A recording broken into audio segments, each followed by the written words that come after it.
Halo teman-teman, jangan lupa ya, klik like, subscribe, dan tekan lonceng. Terima kasih.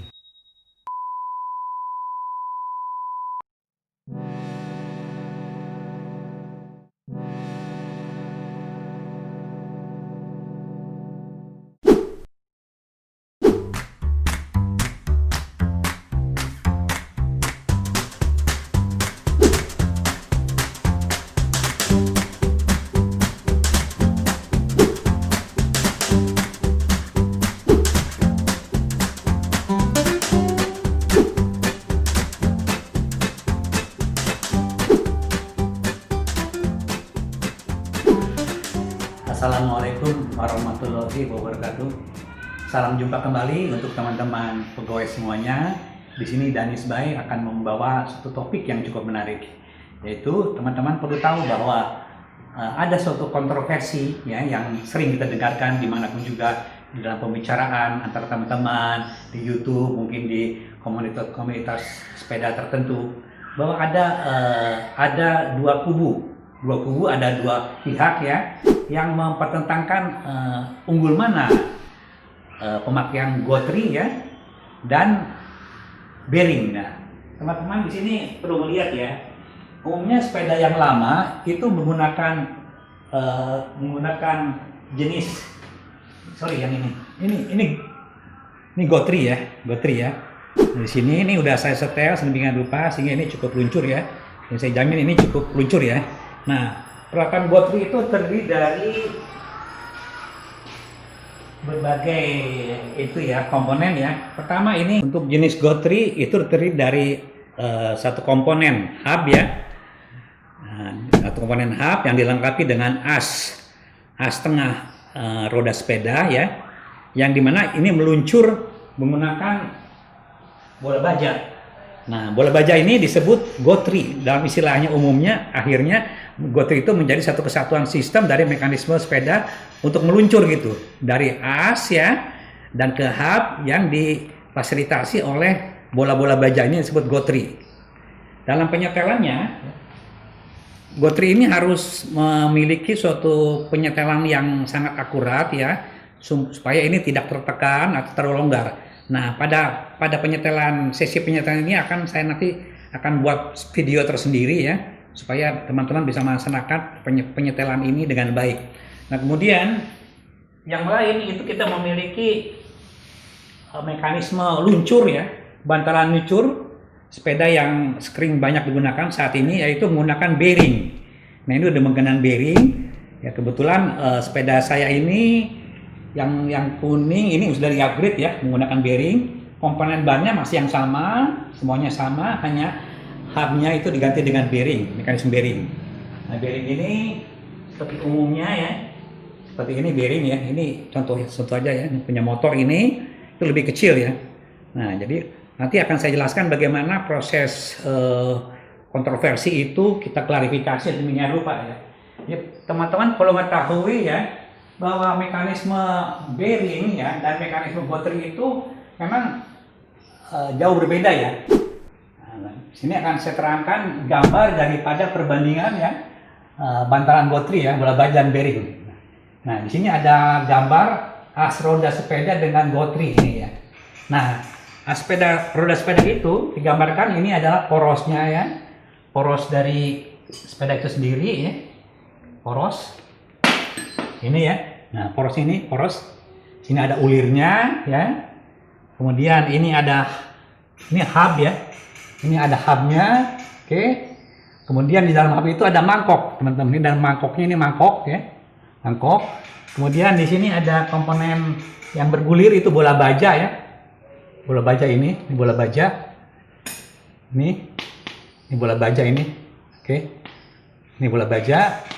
Nah, kemudian bagaimana proses penyetelan ini, itu memerlukan suatu akurasi ya, ketegangan antara mur ya yang terletak dari poros atau as ini ya terhadap permukaan dari hub itu sendiri. Jadi ini memerlukan suatu cara penyetelan ya yang akurat, sehingga ini tidak terlalu kencang atau tidak terlalu kendor. Kalau terlalu kendor ini akan bergoyang demikian rupa. Kalau terlalu kencang ini akan seret ya. Oke, ini merupakan suatu penyetelan. Nah, jadi di sini kelihatanlah bahwa Guthrie itu memerlukan suatu penyetelan ya yang akurat ya. Nah, berbeda dengan as roda sepeda dengan bearing. Nah, as roda sepeda dengan bearing ini itu langsung ya, dia baik hub ya, atau asnya ini itu sudah disediakan fasilitas sarana bearing masuk ke dalam sini. Oke, dalam sini sehingga proses penyetelannya itu tidak diperlukan, itu hanya proses memasukkan dan mengeluarkan saja. Jadi setelah ini fix ke dalam ya, kemudian ini dimasukkan ke dalam sini ya, dikencangkan, udah beres gitu loh. Nah ini lebih mudah ya untuk proses settingnya, tidak ada proses setting seperti Guthrie. Itu hanya proses pemasangan bearing terhadap hub dan terhadap poros itu sendiri. Nah teman-teman ya, coba kita perhatikan ya bahwa mekanisme sepeda ya itu sangat tergantung sekali ya pada keluncuran poros ini sendiri. Jadi poros depan ya, poros belakang ya, diantaranya ya, dan bearing dari bottom bracket ini. Jadi yang kita fokuskan sekarang itu adalah mengenai bagaimana kita menguji coba nantinya ya daya luncur antara bearing ya, poros bearing ya yang menggunakan bearing dan poros yang menggunakan Guthrie. Nah, teman-teman tentunya untuk proses pembandingan itu teman-teman sering menggunakan sarana-sarana yang bermacam-macam lah. Akhirnya terjadi debatable yang tidak berdasar gitu. Kadang-kadang teman-teman mencoba satu sepeda ya, bahwa secara penuh sepeda itu memang sepeda bearing ya, dengan bearing. Satu lagi sepeda temannya menggunakan sepeda Guthrie. Nah tapi mereka tuh tidak memperhatikan gitu loh, antara kedua sepeda ini yang bearing dan Guthrie itu memerlukan suatu batasan ya dari perumusan teknis untuk memenuhi syarat-syarat bahwa itu memang bisa dipakai sebagai uji coba. Karena apa? Daya luncur itu tergantung apa? Hambatan angin, kondisi jalan, kondisi ban, berat pegwes itu sendiri, dan banyak faktor-faktor yang lain yang perlu diperhitungkan. Jadi tidak bisa kita mencoba di lapangan ya, karena faktor-faktor eksternal itu banyak sekali yang mempengaruhi mana yang lebih unggul, Guthrie atau bearing. Saya kira itu harus diperhatikan ya, tidak bisa menginginkan suatu uji coba tanpa batasan-batas teknis yang disyaratkan gitu loh, tidak bisa. Jadi kalau kita akan menguji, ujilah dalam suatu ruangan ya dengan kondisi syarat-syarat tertentu. Oke, nanti akan kita coba menguji cobanya. Tapi hal yang lain ya yang perlu teman-teman perhatikan adalah, nah yang lebih luas lagi kontroversinya antara Guthrie dan bearing itu yang lebih luas lagi. Nah, saya mencoba ya di sini menjelaskan mengenai teknis ya, penjelasan teknis dan ekonomis penggunaan Guthrie dan bearing. Di sini ada 9 tinjauan ya, tinjauan aspek ya yang kita nilai ya.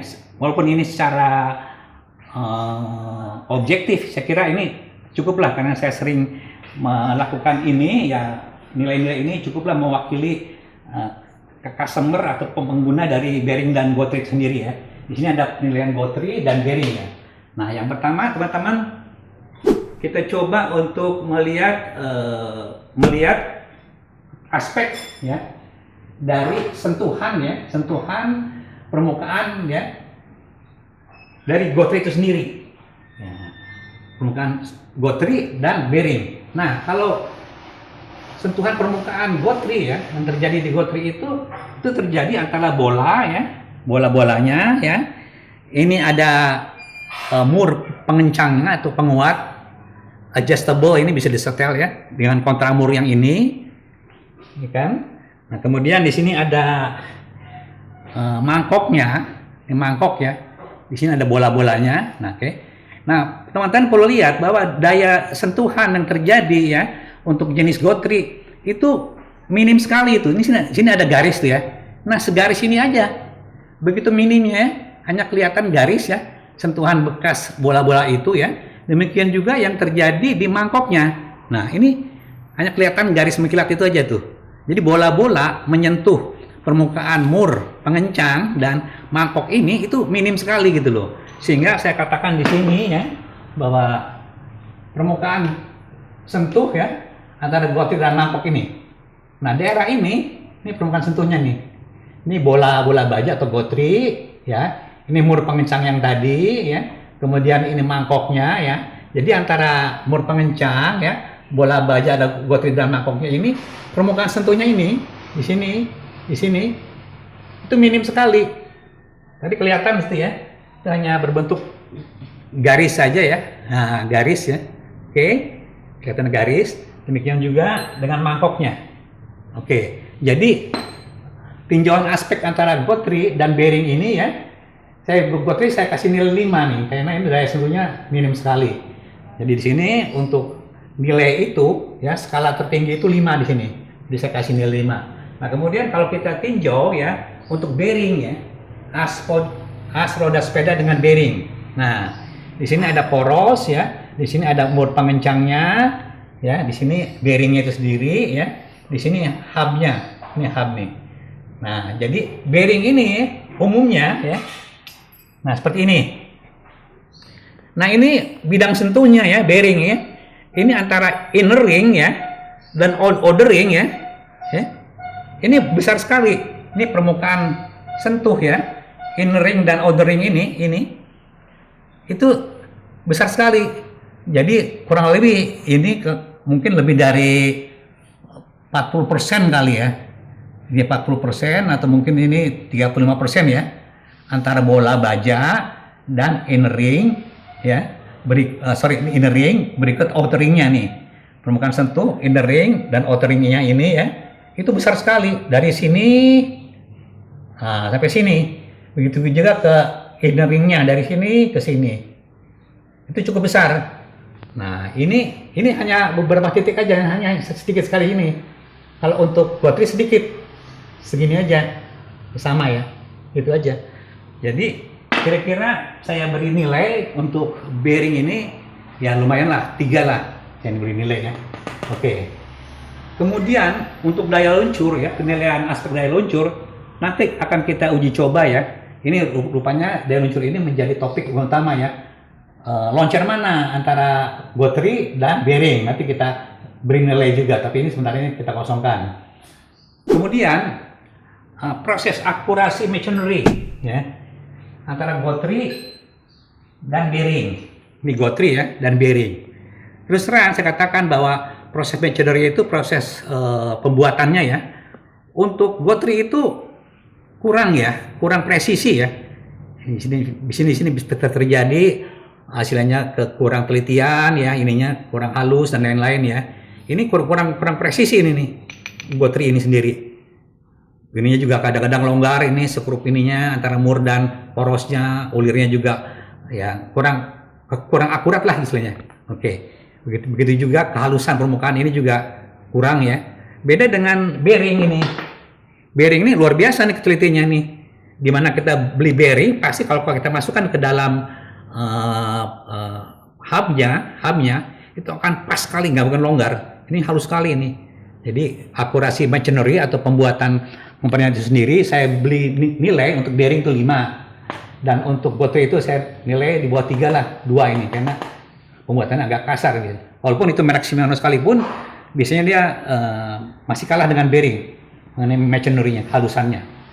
Nah, kemudian untuk aspek keempat ya teman-teman mengenai minim perawatan ya.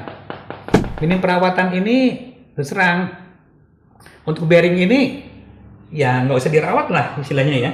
Selama kita menggunakan bearing ini, selama dia ada pelumas, di sana juga ada seal-nya ya. Itu masih dirawat sampai bearing itu oblak sendiri gitu. Jadi baik sekali dia. Nilainya saya kasih nilai 5 ya. Kemudian untuk Gotri, nah ini Gotri ini perlu rutin ya. Perlu rutin dirawat dia. Dibuka lagi walaupun udah pakai seal juga. ganti lagi itunya gemuknya, pelumasnya, pasang lagi, kencangkan lagi. Nah ini minim perawatannya, nilainya saya kasih hanya 2 ya, karena ini masih perlu banyak dirawat. Kemudian kemudahan penggantian. Nah kemudahan penggantian untuk bearing ya, ini agak sulit gantinya ini. Kalau kita mau ngelepas ini ya itu agak sulit gitu loh. Dan juga kita harus menggunakan ya semacam special tools ya. Di sini ada special tools ya. Ini kalau ini udah masuk ke dalam sini misalnya ya, ini harus dikeluarkan, itu harus pakai special tools ini. Masukkan ke dalam sini, dikencangkan di sini, ditarik. Ini ada selobongnya yang lebih besar, diputar sini. Jadi tarik ke sini. Jadi posisi ini ya, masukkan dalam sini ya, dia tarik keluar nih setelah duduk di sini. Nah ini special toolsnya juga ini perlu dibeli, jadi nggak semua orang juga punya gitu loh. Jadi untuk kemudahan penggantian ya, ini GoTri ini lebih mudah, saya kasih nilai 2. Untuk bearing agak sulit ya, ini nilainya 2. Untuk GoTri 4, untuk bearing 2. Kemudian ketahanan terhadap cuaca atau kondisi yang berbagai macam-macam ya. Saya kira bearing ini agak luar biasa ya, kemampuan bertahannya ya. Bearing ini ya udah teruji secara material, bahannya juga antara bola bajanya sama bahan-bahan inner ringnya sama outer ringnya juga kurang lebih sama bahannya ini. Ini sangat kuat sekali ini. Jadi dia tahan cuaca, ini juga di seal, biasanya di bagian luar di seal ya, tahan air ya. Ketahanan terhadap cuaca ini 5 ya. Kalau GoTri, walaupun ini sekarang itu Shimano juga udah pakai sistem seal ya, sehingga air tidak bisa masuk, ya masih lebih rendah daripada bearing. Selanjutnya yang ketujuh, ini keringanan komponen. Keringanan komponen tentunya bearing ini lebih ringan ya. Kalau ukurannya memang ukuran ini masuk ke sini, itu ringan sekali ini. Ya masih kalah ya GoTri. Jadi saya kasih nilai 5 untuk GoTri ya, 3 lah. Ini komponennya terdiri dari ada ininya ya, ada capnya ya, ada bola-bola bajanya. Ini lebih berat ya, banyak komponennya pisah-pisah. Nah, kemudian saya kasih nilai 3 aja untuk GoTri. Kemudian kemudahan perolehan barang ya, ini untuk bearing itu ini agak sulit, untuk ukuran-ukuran tertentu ini agak sulit nih. Ini saya kasih nilai 3. GoTri itu banyak di mana-mana ini. Kalau mau lihat bola baja atau cupnya ini banyak ya, umum nih ya, lebih mudah ini ya.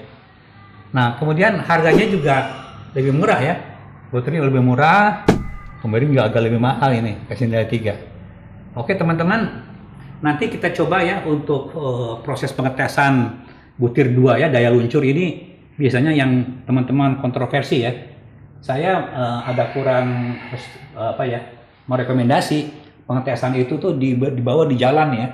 Kemudian itu banyak faktor-faktor yang tidak akurat ya. Kalau mau ya di dalam gitu. Nah teman-teman, syarat pengetesan ya untuk menguji daya luncur ya, itu harus kita kunci ya. Kunci di mana dengan menggunakan syarat uji daya luncur ya. Andai kata suatu benda bergerak ya. Nah, ini ada namanya energi putar kinetis. Energi putar kinetis roda ya. Ini kayak roda gila ya. Konsentrasi massa ya. Itu ada terjadi di titik terluar ya dari massa itu sendiri. Oke. Jadi rumusnya itu ini dari buku teknik ya, bukunya. Buku teknik saya memahami sekali masa teknik ini.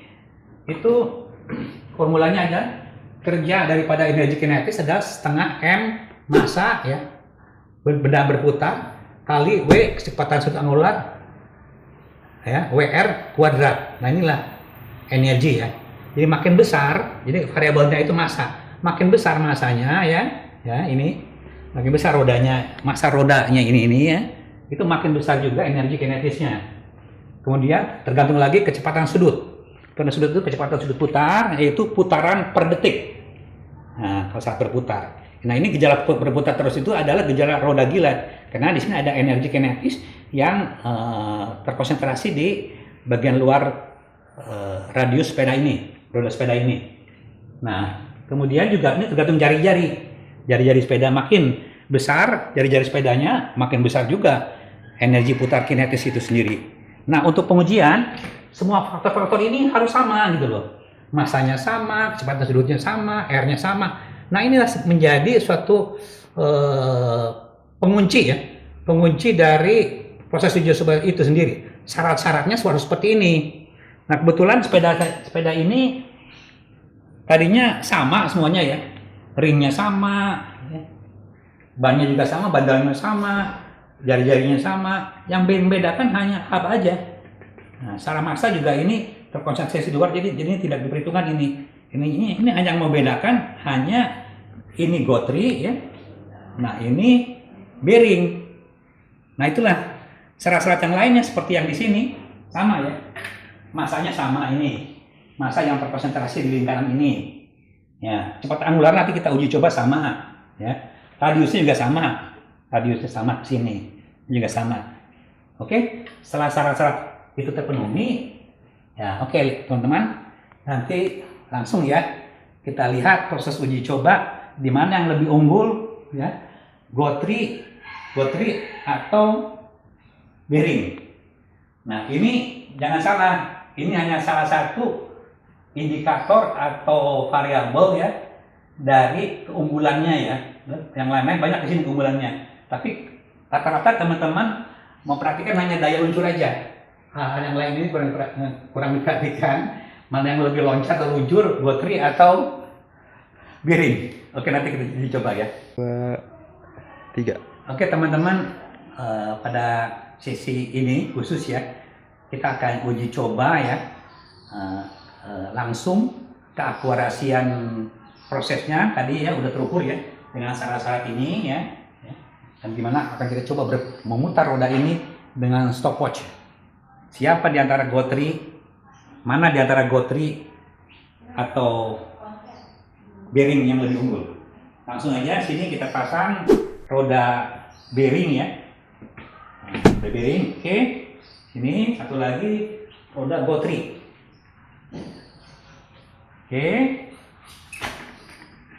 Oke, siap ya. Nah, ini kita samakan ya. Nah, ini sama ya. Pentil di sini. Nanti telunjuk saya juga akan saya coba untuk ini yang sama dengan di sini ya. Sama, nanti akan saya putar secara bersama-sama ya, dengan kecepatan yang sama juga. Oke. Nah, inilah saya kira satu percobaan yang lebih akurat ya untuk membandingkan antara bearing dan gotri. Mungkin teman-teman bisa coba juga untuk sepeda yang lainnya ya, tapi dengan syarat-syarat seperti yang saya sebutkan tadi ini ya. Ini syarat-syaratnya ya harus dipenuhi. Kalau syarat ini tidak dipenuhi, saya kira itu akan berbeda. Karena energi kinetisnya juga akan berbeda juga nanti hasilnya. Di mana energi kinetis yang besar akan membuat roda gila itu berputar lebih lama. Oke, kita mulai ya. Nah, ini sama syaratnya ya. Oke, saya putar sama-sama. Siapkan stopwatch. Oke, 1, 2, 3.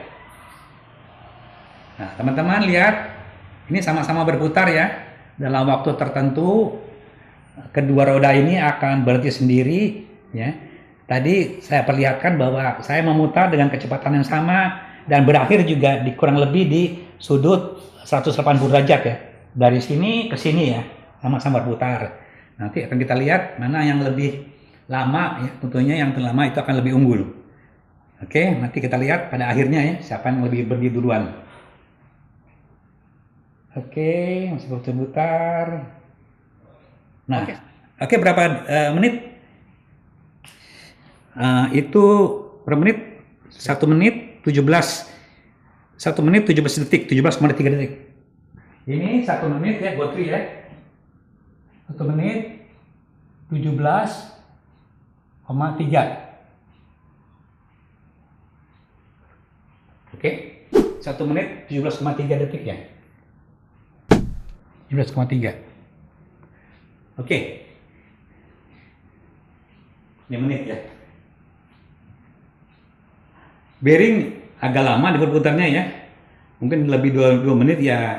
Ya ini terbukti saja gitu ya. Bahwa kita tidak usah debatable ya mengenai keluncuran ya. Mungkin saya perkirakan ya, walaupun bidang sentuh ya untuk bearing ini besar ya, tapi dia mempunyai kelumasan yang baik ya. dan akurasi dari proses machinery-nya ya itu tinggi sekali, sehingga dia minim sekali hambatan ya, walaupun bidang sentuhnya itu tinggi ya, banyak bidang sentuhnya itu dibandingkan dengan GO3. Oke, ini masih terus ya berputar ya. Berapa menit sekarang? Kurang lebih. Ini mencapai 1 menit, 1,5 menit lebih ya. Oke, terus dia berputar. Oke, ini udah mendekati titik perlambatan, tapi dia tetap bergerak terus ya. Dalam artian betapa luncur ya. Gesekannya juga itu sangat minim sekali gitu ya. Di antara bola-bola inner gear ya, inner ring ya, dan outer ringnya masih terus dia bergerak terus. Oke, stop. Berapa? Itu 10 menit 3,701. 10.37 ya. 10 menit 37 detik ya. Nah, teman-teman, kita bisa ngelihat ya. Mungkin ini uji coba harus dilakukan berulang-ulang ya. Tapi tadi udah merupakan satu gambaran yang cukup kita saksikan bersama ya, bahwa putaran itu sama-sama saya lakukan dari awal ya, dengan kecepatan yang sama ya, ke arah 180 derajat ya. Dan hasilnya seperti ini. Dan saya kira ini mesti dicoba berulang-ulang ya, tapi tidak apa-apa, kita nyoba sekali aja cukup ya. Nah, dengan kondisi begini ya sungguh luar biasa ya. Bearing itu saya kasih nilai ya, ini 5 ya untuk daya luncur ya. Nah, untuk kemudian GO3 ini mungkin saya kasih nilai 1 apa 2 ya. Ini jauh sekali soal bedanya ini ya. Mungkin ini daya luncurnya ya, mungkin saya nggak tega kalau 1 ya. Mungkin ini karena punya saya kasar, saya kasih 2 aja lah di sini ya, 2 ya, 2 lah. Mungkin kalau Shimano yang 105 yang pasti pakai GO3 itu mungkin lebih bagus ya daripada merek-merek yang ini ya, yang GO3 yang ini ya. Oke lah, saya kasih nilai 2 ya. Oke, kita jumlahkan di sini. Oke, nilai-nilai ini setelah kita rata-ratakan ya, saya mendapatkan nilai GO3 itu sebesar 3,44. Nilai rata-rata ya. Kemudian untuk bearing ini nilainya 4. Oke. Nah, jadi teman-teman bisa ngelihat ya bahwa bearing itu ya lebih unggul ya dari semua aspek ya. Terutama di sini yang besar-besar ya. Aspek akurasi machinery-nya, daya luncurnya yang besar-besar ya. Daya luncur yang unggul ya. Akurasi machinery, minim perawatan, tahan terhadap cuaca ya. Kemudian keringanan komponennya lebih ringan. Ini keunggulannya ya, yang dianya 5. Nah, tapi kemudian yang GO3 juga tuh ada nilai unggulnya juga, yaitu minim permukaan sentuh. Tapi ini masih kalah airnya. Gesekannya airnya tinggi juga sama aja ya. Ini permukaan sentuh, kemudian kemudahan penggantian, ketahanan terhadap cuaca ya. Kemudian perolehan barang dan harganya lebih murah. Oke, teman-teman, inilah ya tadi setelah saya coba untuk mengklarifikasi ya, sekaligus meninjau ya secara teknis dan ekonomis ya mengenai penggunaan teman-teman antara kubu yang menyenangi GO3 dan kubu yang menyenangi bearing. Saya kira dua kubu ini sah-sah aja ya, semua punya alasan tersendiri. Cuman saya mencoba ya untuk menjelaskan ya secara lebih aktual ya dengan mengaitkan beberapa tinjauan aspek ya, sehingga teman-teman bisa melihat demikianlah kondisinya antara GO3 dan bearing. Tadi juga keunggulannya udah ada di GO3 di mana, bearing di mana gitu ya. Oke teman-teman, apapun pilihan teman-teman ya, menggunakan GO3 atau bearing sah-sah aja ya. Karena masing-masing teman-teman itu punya alasan tersendiri, dan kira semuanya tidak ada yang menang, tidak ada yang kalah. Kita harus happy dengan pemakaian bearing ataupun GO3. Dari saya, Danis Bay, ucapkan selamat bergoes. Wassalamualaikum warahmatullahi wabarakatuh.